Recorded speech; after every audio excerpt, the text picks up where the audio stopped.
Donc, bonjour à tous, Delphine Clerch, je suis chargée de mission au service de l'eau à la région Bretagne et je vais vous présenter la démarche de prospective qui est pilotée par le Conseil régional et qui s'interroge sur le développement des territoires bretons en lien avec les enjeux eau et milieux aquatiques à l'horizon 2040. Donc, c'est une démarche qu'on a lancée à partir de décembre 2015, donc qui est toujours en cours au jour d'aujourd'hui. Et nous remercions d'ailleurs le CRESEB pour cet espace d'échange offert et qui nous permet de partager aussi des expériences avec d'autres acteurs qui conduisent des démarches et ce qui nous intéresse beaucoup. Donc pour replacer très rapidement le cadre de notre démarche, donc comme vous le savez, le SDAGE Loire-Bretagne nous fixe un cap à atteindre, des objectifs de qualité d'eau. Donc pour le bassin Vilaine et côtier, on a un objectif de 69% des masses d'eau en bon état à l'horizon 2021 et 100% des masses d'eau en bon état à l'horizon 2027. Au jour d'aujourd'hui, il y a déjà des résultats visibles. On est environ à 39% des masses d'eau en bon état, mais on voit qu'il y a une marche assez importante encore à franchir. Donc pour franchir cette marche importante, on a identifié au niveau de la région Bretagne et en lien avec nos partenaires deux grands leviers d'action et deux grandes pistes de travail. Donc un volet sur la gouvernance et l'organisation des acteurs pour avoir des instances de l'eau plus représentatives, plus participatives et qui sont plus connectées aussi aux instances qui traitent d'autres politiques publiques. Et puis on a aussi identifié un deuxième volet pour améliorer les politiques de l'eau et les autres politiques qui y sont liées, c'est la transversalité justement des politiques publiques, puisqu'il y a des leviers à aller chercher dans les politiques d'aménagement du territoire et de développement économique pour agir sur l'eau en Bretagne. Et du coup, on a fait le choix de partir sur une démarche prospective pour justement explorer et interroger ces liens entre politiques publiques. Donc derrière, tous ces travaux de prospective vont venir alimenter le plan breton pour l'eau, donc le PBE, qui identifie comment on peut travailler tous ensemble les acteurs au niveau des acteurs bretons, donc en Bretagne, pour atteindre ce cap qui nous est fixé. Donc le PBE se veut être un document pédagogique et opérationnel et surtout avec des engagements concrets qui vont être identifiés des partenaires régionaux et locaux. Donc les objectifs de la démarche, c'est d'avoir une démarche stratégique d'anticipation, d'innovation et d'aide à la décision. C'est tout l'intérêt de la démarche de prospective, c'est finalement de se projeter un peu sur des futurs possibles, de libérer un peu son imagination et de mettre tous ces éléments au débat. Et c'est en ça que ça peut aider ensuite à la décision et à l'orientation de choix stratégiques. L'objectif, c'est aussi de mobiliser et faire collaborer un groupe multi-acteurs, donc avec des acteurs d'horizons divers. On va le voir ensuite quand je vais vous présenter la démarche un petit peu plus en détail, et dans une approche aussi constructive, parce que ça a été dit déjà un petit peu, la démarche de prospective, elle permet aussi de se concentrer sur un objet et vraiment d'y contribuer en se détachant parfois en arrivant à se détacher aussi de certaines postures. Et puis l'objectif, donc à terme, comme je vous le disais, c'est d'amener, grâce à ces travaux de prospective, des éléments au débat au sein de notre conférence bretonne de l'eau et des milieux aquatiques, qui réunit à peu près 180 acteurs de l'eau et de politique aussi d'urbanisme, de développement économique et de différents représentants d'associations et de professionnels, pour alimenter notre plan breton pour l'eau et des pistes d'action pour l'avenir. Donc comment nous avons procédé ? Donc, il y a un groupe prospective qui a été mis en place, piloté par le Conseil régional de Bretagne, donc, qui a été mobilisé pour les phases clés de la construction des scénarios. Il est composé sa composition est pluridisciplinaire. Il y a des représentants des institutionnels, d'associations environnementales et de consommateurs. Il y a également des scientifiques, des représentants de conseils de développement, des représentants du monde agricole, des industriels. On avait aussi une personne de l'agence d'urbanisme, d'une agence d'urbanisme. Et j'espère oublier personne.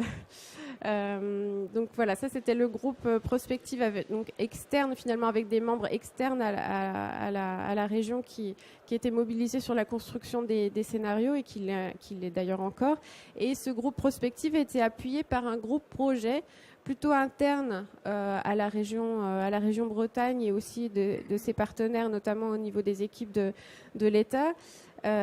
Et ce groupe projet a vocation en fait à préparer techniquement les travaux du groupe prospective dans une approche transversale. Donc on avait des différentes personnes de différents services mobilisés, donc par exemple des services de l'économie, de l'aménagement du territoire, de la relation aux citoyens, de la mer, de l'agriculture et du tourisme. Pour aussi alimenter nos travaux. Donc il y a une collaboration, comme l'a dit Monsieur Charot, une collaboration avec le Césaire qui a été mise en place.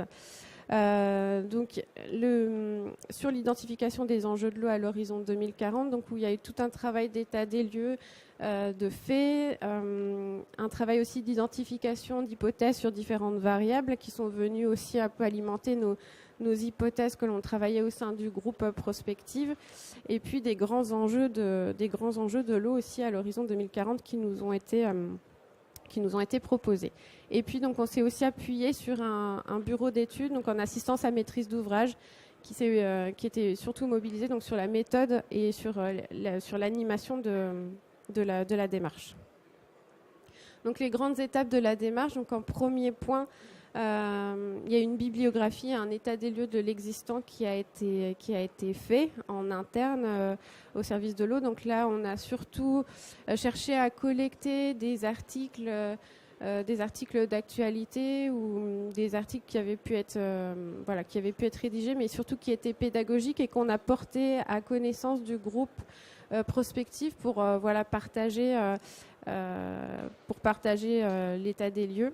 Et ensuite enclencher des travaux pour identifier les grands domaines de changement qu'il faudrait explorer dans notre travail de prospective. Et puis ensuite, on a décomposé ces grands domaines de changement, je vais vous les présenter juste après, en différentes variables sur lesquelles ensuite on a formulé des hypothèses d'évolution à l'horizon 2040. Donc ces hypothèses, elles ont été surtout travaillées aussi en interne, plutôt avec un premier travail technique, et ensuite elles ont été mises au débat au sein de notre groupe prospective donc externe qui réunissait tous nos partenaires de travail. Et donc on a eu un travail avec eux de mise en débat de ces hypothèses et un travail qu'on appelle de réduction des incertitudes. Et ce qu'on a fait, donc, c'est qu'on a soumis au vote certaines hypothèses en demandant aux membres s'ils trouvaient ces hypothèses probables ou pas du tout probables, ou peut-être, de probables au pas du tout probables. Et à partir de ces votes, on a pu dégager des hypothèses qui paraissaient probables. Et ce sont ces hypothèses-là que l'on a retenues ensuite majoritairement pour construire nos scénarios. Et donc ensuite, à partir de ces hypothèses-là, on a donc combiné des hypothèses pour construire notre trame de scénario. Donc en partant d'hypothèses que l'on a qualifiées d'enjeux, c'est-à-dire des hypothèses sur lesquelles les acteurs bretons ont la main. Et en plus, ces hypothèses-là ont des répercussions et des liens, il y a des conséquences sur tout un tas d'autres variables et d'hypothèses. Donc il y a un lien très fort avec d'autres paramètres que l'on a pu explorer. Donc on est parti de ces hypothèses-là et ensuite on a agrégé d'autres hypothèses pour construire nos trames de scénario. Donc tout ça, comme je vous le disais aussi, en prenant en compte les apports du Césaire sur les hypothèses qui avaient été formulées, sur les grands enjeux identifiés. Ces grands enjeux transversaux nous permettent en fait de questionner nos scénarios pour voir s'ils sont bien complets et répondent bien aux grands enjeux identifiés. Donc voilà les grands domaines de changement qu'on a explorés. Donc un premier domaine plutôt sur les activités économiques, notamment les activités agricoles et industrielles. Un deuxième domaine de changement sur l'urbanisme et le tourisme. Un troisième plutôt sur le changement climatique. Un quatrième qui s'intéressait plus aux cours d'eau, zones humides, bocage, un 5e plutôt sur les inondations et submersions marines, et puis ensuite pas mal d'autres dimensions plutôt sur les valeurs des citoyens et la valeur qu'ils accordent à l'eau et à l'environnement, d'autres sur la réglementation, plutôt sur la technologie et la R&D, toutes les politiques publiques et gouvernance, et les réorganisations territoriales aussi qui sont en cours et qui vont aussi impacter l'avenir, et puis la gestion des services publics et le prix de l'eau. Donc les partis pris de construction des scénarios, en fait, donc on s'appuie sur un groupe pluridisciplinaire qui apporte son avis argumenté, comme je vous l'ai dit, pour identifier des hypothèses probables. Donc on est sur un mode de raisonnement qui est basé plutôt sur la probabilité et non sur le souhaitable. Hein. Les scénarios ne sont pas ce qui est forcément souhaitable pour l'avenir. Et donc c'est ce qui fait aussi toute la force du travail, c'est que grâce à ce groupe pluridisciplinaire, on a des travaux qui croisent différentes connaissances et différentes expériences et voilà, on s'appuie sur cette intelligence collective pour construire les scénarios. Les scénarios, je vais vous en dire très rapidement un mot aussi juste après. Ils sont basés sur des enjeux différenciés, donc vous verrez, on a conduit quelque part comme des micro-prospectives un peu thématiques, c'est-à-dire qu'on a identifié un enjeu spécifique pour chaque scénario, et chaque scénario ne va pas balayer nécessairement les 10 grands domaines de changement et toutes les thématiques qu'on a identifiées, mais on se concentre vraiment sur un enjeu et on pousse les curseurs à fond pour réussir à se questionner sur ce qui pourrait se produire. Et donc ensuite l'idée c'est pas de prendre en bloc un scénario comme base unique d'un choix stratégique, mais d'aller chercher différents éléments au sein des scénarios, les combiner entre eux pour en étudier les avantages, les inconvénients et ainsi ensuite se questionner et identifier des choix stratégiques. Et derrière tout ce travail en groupe projet interne et en groupe prospective, l'idée c'est bien de mettre au débat ces scénarios au sein de notre conférence bretonne de l'eau et des milieux aquatiques, qui est finalement le lieu où le débat politique pourra aussi avoir lieu. Donc on a 4 scénarios pour 4 approches différentes. Donc un premier scénario qui s'intitule au jour d'aujourd'hui un effort solidaire en faveur de l'alimentation en eau potable, priorité accentuée par le changement climatique. Donc là on est dans un contexte où on le sait, on va avoir un accroissement assez important de la population en Bretagne, une accentuation du changement climatique, donc des besoins en eau croissants, peut-être des pressions aussi sur la ressource, peut-être un petit peu moins disponible ou répartie de manière différente par rapport à aujourd'hui. Donc il y a vraiment des efforts à fournir pour continuer à sécuriser l'alimentation en eau potable, tout en doublant aussi cet objectif d'approvisionnement en eau potable par un objectif de bon état écologique des cours d'eau grâce à un débit minimum biologique. Donc là, ce scénario se focalise là-dessus.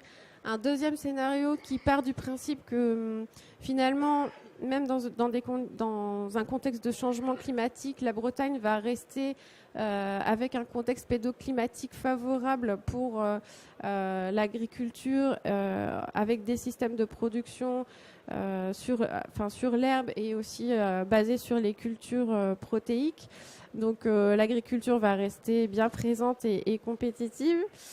Et ce scénario se base aussi sur le fait que ça va aussi permettre peut-être de redynamiser le centre Bretagne avec une industrie agroalimentaire bien présente, notamment une industrie de seconde transformation qui va continuer à exister et à se redynamiser. Un littoral breton victime de son attractivité.